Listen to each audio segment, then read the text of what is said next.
காலையில் எழுந்து சமையலெல்லாம் முடிச்சாச்சு, கீரை கடைஞ்சாச்சு. அது தாளிக்கலாம் அப்படின்னு சொல்லிட்டு அஞ்சரை பெட்டியை திறந்து பார்த்தா கடுகு டப்பாவில் யாரோ கருஞ்சீரகத்தை கொட்டி வச்சுருக்காங்க. நானும் சரி நம்மளுக்கு தான் கண்ணாடி போடுறோமே கண்ணு தெரியல போல இருக்குன்னு சொல்லிட்டு 1க்கு 2 வாட்டி பார்த்தா கருஞ்சீரகம் தான். எல்லாம் ரெடி பண்ணிட்டேன். எல்லாத்துலேயும் கொட்டி வச்சுருக்காங்க, மஞ்சள் பொடியில், வெந்தயத்தில் எல்லாத்துலேயும் போட்டு வச்சுருக்காங்க. சரி எங்கள் அம்மா தான் பண்ணியிருப்பாங்க அப்படின்னு சொல்லிட்டு நினச்சிட்டு எங்கள் அம்மா தூங்கி நிற்காங்க. அதனால் அவங்க தூங்கி எழுந்ததுக்கப்புறம் கேட்கலாம் அப்படின்னு சொல்லிவிட்டு அமைதியாக விட்டுட்டேன். தூங்கிட்டு இருக்காங்களா பாருங்கள். கடுகு டப்பாவில் கருஞ்சீரகத்தை கலந்து வச்சாச்சு, யாருன்னு தெரியல.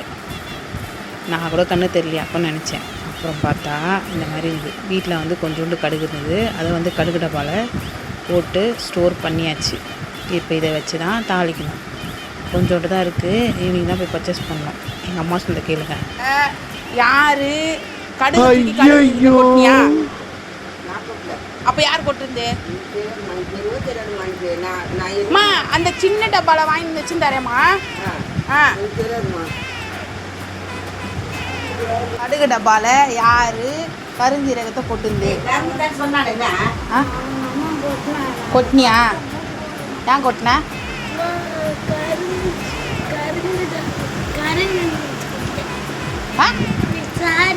என்ன சாரி?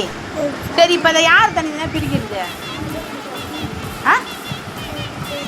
எனக்கு தெரியாது. அது தனித்தனியாக பிரித்து கொடு. 100 கடுகு இருந்தது, அதில் 100 கிராம் இருந்தது.